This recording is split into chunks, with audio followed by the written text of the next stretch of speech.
চলো এই হচ্ছে বাউনি, ঠিক আছে। এই যে এইগুলো বাউনি, তোমাদের কাদের কাদের বাড়িতে আছে অবশ্যই কমেন্টস করে জানাবে।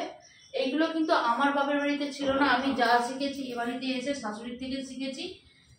আজকে বাউনি বাঁধা হবে, ঘরেতে দেবো, সব ঘরে দেবো একটা করে। আর তার সাথে আমাদের একটা পৈতৃক মনসাতলা আছে, সেখানে দিয়ে আসবো।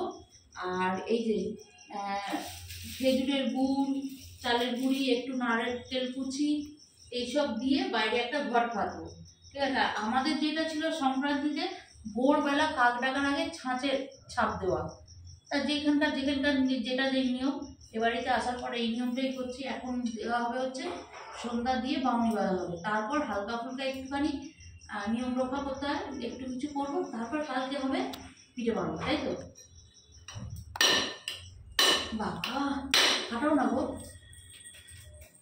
কোনো কাজের না।